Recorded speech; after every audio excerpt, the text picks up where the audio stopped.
So I've been walking up the hill. Um, what a glorious, glorious day we have here in the UK. A bit windy, but it's quite nice because it's warm. So hopefully this will be a audible enough video. So what I wanted to say today is day 23 is that a tip for how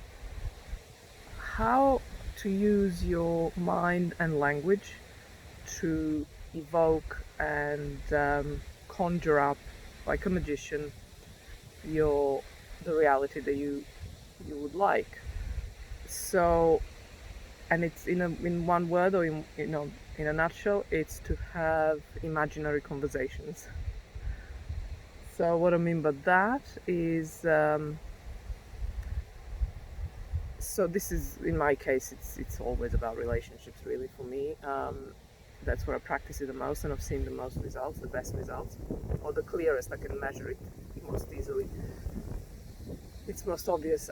So it's to have conversations with that person that you have a challenging relationship with. Honest, heartfelt conversation where you're profoundly vulnerable and honest, like I say, and just speak from the heart.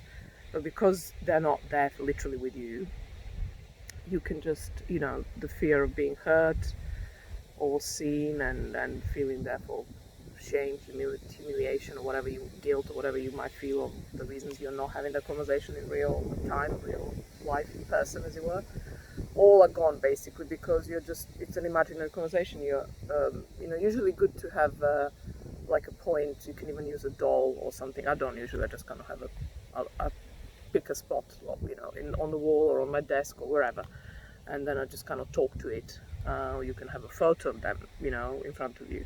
And I'm so unfit. Hold on. Okay, so another hand, arm. Um, so you can, like I say, pick a spot or their photo even, and then talk to them. Open your heart, like tell them everything you want to tell them, but you are struggling in real life to tell them. And you don't have to imagine their responses. I mean, if things come up, you just go with it. You respond to that. What you're aiming at, you might start to. So what you're aiming at is to arrive at a place where all you're doing is just every other word is "I love you," "I really love you." If you do love them, obviously. If it's family, I would imagine this would come more naturally. Or if it's a partner, husband, boyfriend, someone like that, child, obviously. But also friends, I would imagine. Also, maybe not bosses and colleagues, maybe not that.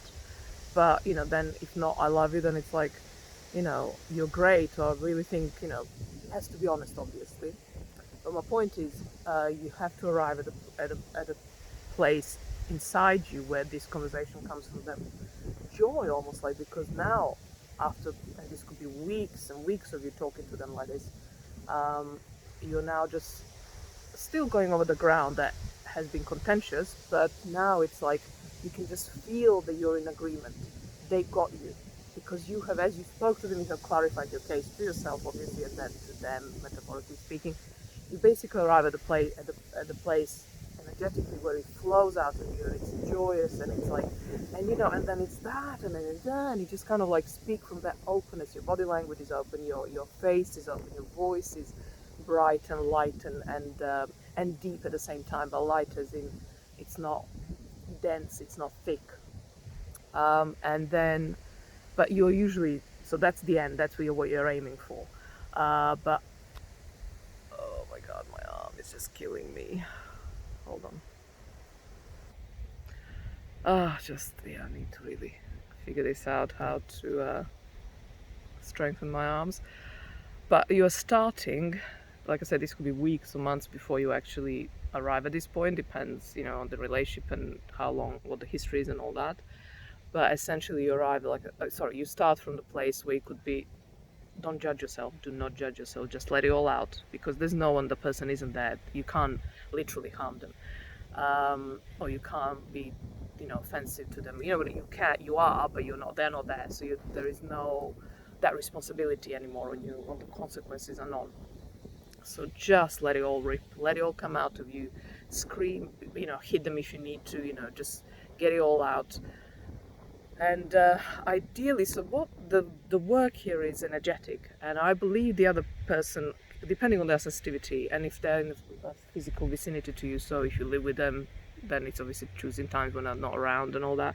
But if it's work, so you obviously see them daily, presumably, or anything, or however, family, once a week, once a month, once a year, whatever. Meaning the further away physically they are from you, the less this can be, the less intense, or the less they will feel your work, but they will feel it, So particularly in the early days, and particularly after those sessions when you kind of had those intense, not so pleasant times, and you told them things that you actually would never tell them in person, maybe certainly not in those ways, make sure you kind of don't see them straight after if you can. So during those times, keep the physical distance, right? So now, like I say, if they're particularly sensitive, they could be even sensing that anyway, that there is that anger, but they're sensing it anyway. So if you were not to have these conversations with them, you'd be feeling all that, bringing it to work or wherever you are with them, and it will be there, but this way at least you're getting it out. So the work, like I say, it's energetic, and you eventually arrive at a place where you have shifted your energies, you have gotten all that crap out, and you kept imagining them as being a friend, being, your ideal, it's ideal imaginary conversations. So it's like they're actually hearing you and understanding you.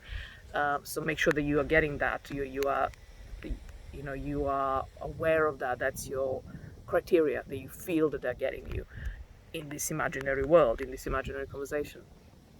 And in doing that, you're shifting them as well, without being intrusive, without or they're responding to your shift that you have, by doing this work, created for yourself, and cleared all that crap. So they will feel it and they will respond to it. And in my life, this has been one absolute phenomenal tool.